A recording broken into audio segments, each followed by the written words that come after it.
श्रीकृष्ण व्योमासुरर युद्ध। ए कहानी हेउछि बालक श्रीकृष्ण और व्योमासुरर युद्ध विषय रे जे कंस द्वारा पठा जाइथिबा गोटिए राक्षस थिला। दिने श्रीकृष्ण और तांकर सबु सांग मिसी खेलुथिले। अरे सुदामा, आज किछि नुआ खेल खेलिबा। कौन तो मुंड भितरे किछि नुआ अछि? नाई कान्हू, सबु खेल तो आमे खेली सारिछे। मो मुंड को तो किछि आसुनी। कौन तो मुंड रे किछि नुआ उपाय अछि? हाँ अछि। आज मो मुंड रे गोटे नुआ खेल अछि। आमे खेल खेलिबा गाईर। एइटा को खेल कान्हू? आम भितरु किछि जण गाई हेबा आउ परस्पर को आमे गाई बांटी दबा। पुणी से गाई को आमे चोरी करिबा। कान्हू, जदि आमे धरा पड़ी गले ताहले माड़ खाइबा, चोरी करिबा पाप। अरे मोर भोकुआ सांग, आमे खेल खेल रे चोरी करिबा। आमे सतकु सत चोरी तो करूनु ना। चालो एथर खेल खेलिबा। किए हेबो गाई आउ किए हेबो गाईआळ। मु तो गाईआळ हेबी, मु गाई हेबिनी। मु भी तो गाईआळ हेबिनी। मो अंटारे दरज अछि, मु गाई हेइ परिबिनी। खेल आरंभ हो जाए। श्रीकृष्ण दुई तीन जन सांग गाई बनी जाती आउ दुई दल रे बांटी हो जाती। गोटे दल बलरामर आउ गोटे दल मधुर। मधु दल रे तीनोटी गाई अछंती आउ बलराम दल रे दुईटी गाई अछंती। उभय निज निज गाई नहीं अलग अलग दिगरे चरैबा को चाहती। सबु छुआ हम्बारड़ी दियंती। अरे बड़ मजा लागुछि।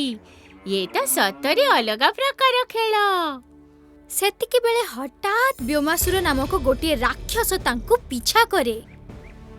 केही भी ता विषय रे जानी पारंतीनी। श्रीकृष्ण को से खोजिबा को आसीथिला। से जानी नथिला कि एमानंक भितरु श्रीकृष्ण किए। तेनु करी से सेमानंक भितरु दुईटी गाई नहीं पलाई जाए आउ नहीं कि गोटे गुंफा भितरे रखी दिए। तुमे किए आउ एमिति काहे के देखुजो? कोन तुमे कोनोसी राक्षस? तुमको कोन दरकार? आमको एटिके काहे के उठेई आनिछो? चुप करो, चुप। बेसी किछि कहो ना, नहेले मु तुमको खाई जीबी। ठीक भावे कुहो, तुम भितरु कृष्ण किए? सबु छुआ व्योमासुरर विशाल महाकाय रूप देखि डरी जाती। के जाने काहेकि श्रीकृष्ण को पचारुछि। के तार मुह खोलेनी। समस्ते कहंती आमे श्रीकृष्ण को जानिनु। व्योमासुर छुआंकु गुंफा भितरे बंद करी पुणी थरे श्रीकृष्ण को खोजिबा पाई बाहरी पड़े। से गाँर जने चासी को उठेई शून्य को नहीं जाए आउ पचारे, मते कुहो, किए कंस पछरे पड़िछि? किए कंसर शत्रु? मु जने बालक को खोजुछि। मते जणा अछि कि से बालक हेउछि कृष्ण, किंतु कृष्ण अछि कोउठी? मते तारो ठिकणा दरकार।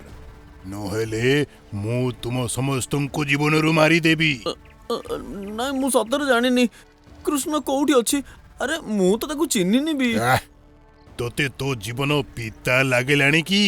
बरं तमे मते मारी दिया, किंतु मु श्रीकृष्णकर ठिकाना देबिनी। हठात सेतिकी बेले व्योमासुरर दृष्टि अन्य छुआंको ऊपर पड़े। से कहे, लागुछि एमानंको भितरु केही तो कृष्ण होइथिबो। मते जणे जणे करी सबु छुआंको उठेइबाकू पड़िबो। तेबे जाई असल कृष्ण धरा पड़िबो। सेमानंको बंचैबाकू निश्चय आसीबो। व्योमासुर बंचिथिबा छुआंकु भी उठेई नहीं जाए। जो माने गाई हेइथिले से छुआ मानंकु उठाई से गुंफा को नहीं जाए। जेउठी आगरु दुई जण छुआ थिले से नहीं से मानंकु गुंफा रे बंद करी दिए आउ कहे, जे पर्यंत तुमे माने श्री कृष्ण रो ठिकाना देइन से पर्यंत तुमको एठी बंद रखिबी। एमिति कही से पुणी कृष्ण को खोजिबा पाई बाहरी जाए। आउ एपटे कृष्ण और बलरामंक मध्यरे जुक्ति तर्क हुए। देखो कृष्ण, मोर सबु गाई चोरी हेई सारिछि। एई मधु मोर सबु गाई चोरी नेइछि। एबे मो पाखरे गोटे भी गाई नहीं। कृष्ण, गाई तो मोर भी चोरी हेई सारिछि। किए कहार चोरी करिछि एहार निर्णय मु करिबी। कृष्ण सेमानंक न्याय करबाकू बसी जाती। बलराम और मधु भितरे जुक्ति तर्क बढ़ी जाए, କିନ୍ତୁ କୃଷ୍ଣ ସେତେବେଳେ ହଠାତ୍ କହନ୍ତି, ହଁ ହଁ ହଁ ଭାଇମାନେ, ଝଗଡ଼ା କରନି। ଆଗ ଏଇଆ ତ ଭାବ, ଯଦି ମଧୁ ବଳରାମଙ୍କ ଗାଈ ଚୋରି କରିଛି ଆଉ ବଳରାମ ମଧୁର ଗାଈ ଚୋରି କରିଛନ୍ତି, ତାହେଲେ ସବୁକୁ ସବୁ ଗାଈ ଗଲେ କୁଆଡ଼େ? ଆମ ସାଙ୍ଗମାନେ କୋଉଠି ଅଛନ୍ତି? କୁଆଡ଼େ ଦେଖାଯାଉନାହାନ୍ତି। ଠିକ୍ ସେତିକି ବେଳେ ହଠାତ୍ ବ୍ୟୋମାସୁର ରାକ୍ଷସ ଜଣେ ବ୍ରାହ୍ମଣ ରୂପ ଧରି କୃଷ୍ଣଙ୍କ ଆଗକୁ ଚାଲି ଆସେ। ବାଳକମାନେ, ତୁମେ କ'ଣ ତୁମ ସାଙ୍ଗମାନଙ୍କୁ ଖୋଜୁଛ? ଛୁଆମାନେ, ମତେ ଜଣାଅଛି ଜଣେ ରାକ୍ଷସ ସେମାନଙ୍କୁ ଗୁମ୍ଫାରେ ଲୁଚେଇ ରଖିଛି, କାରଣ ସେ ଜାଣିଛି ଯେ ନିଜ ସାଙ୍ଗମାନଙ୍କୁ ବଞ୍ଚାଇବା ପାଇଁ କୃଷ୍ଣ ନିଶ୍ଚୟ ଆସିବ। ଆଚ୍ଛା, ତାହେଲେ ଏଇ କଥା। ତାହେଲେ ତ ମୁଁ ମୋର ସାଙ୍ଗମାନଙ୍କୁ ବଞ୍ଚାଇବା ପାଇଁ ନିଶ୍ଚୟ ଯିବି। ବ୍ରହ୍ମାଣ୍ଡ ଦେବତା, ମୁଁ ହେଲି କୃଷ୍ଣ।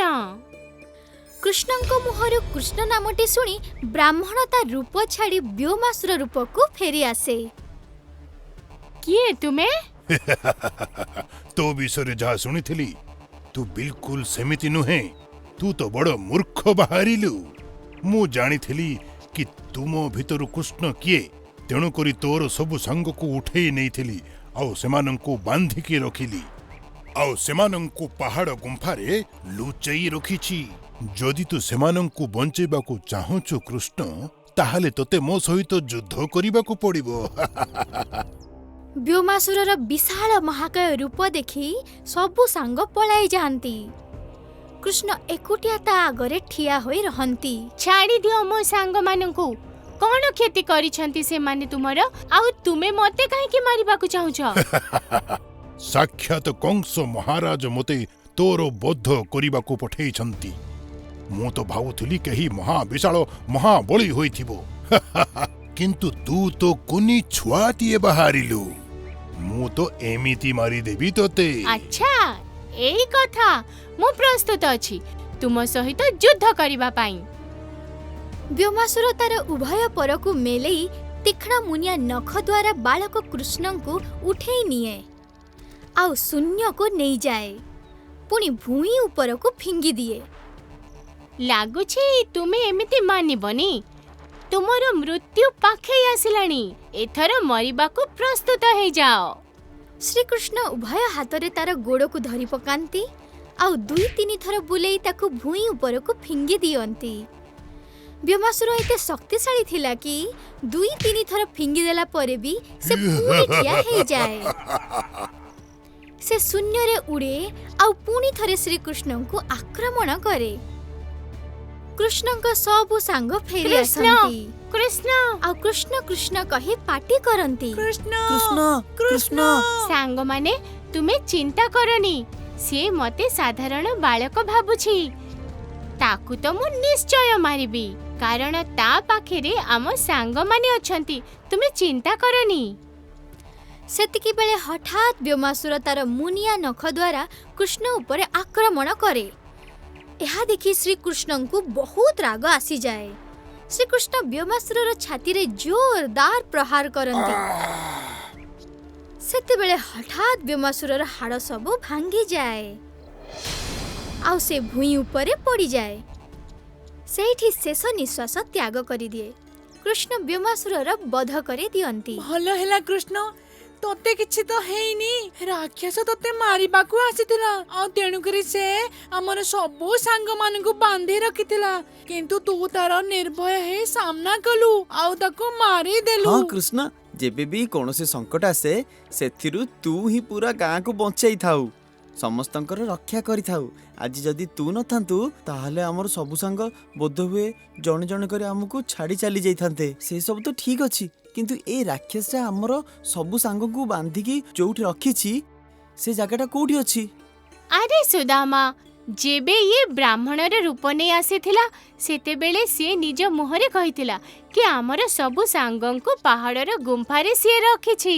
କୃଷ୍ଣ, ବଳରାମ ଆଉ ମଧୁ ଆଉ ବାକି ସାଙ୍ଗମାନେ ପାହାଡ଼ ଉପରକୁ ଚଢ଼ନ୍ତି ଆଉ ସେଇ ଗୁମ୍ଫାକୁ ଖୋଜି ପକାନ୍ତି, କିନ୍ତୁ ସେଠି ଗୋଟିଏ ବହୁତ ବଡ଼ ପଥର ଦ୍ୱାର ମୁହଁରେ ରଖାଯାଇଥିଲା। ଆରେ କୃଷ୍ଣ, ଇଏ ତ ବହୁତ ବଡ଼ ପଥରଟା। ଇଏ ତ ଆମ ଦ୍ୱାରା ହଲିବ ବି ନାହିଁ। ଏବେ ଆମେ କ'ଣ କରିବା?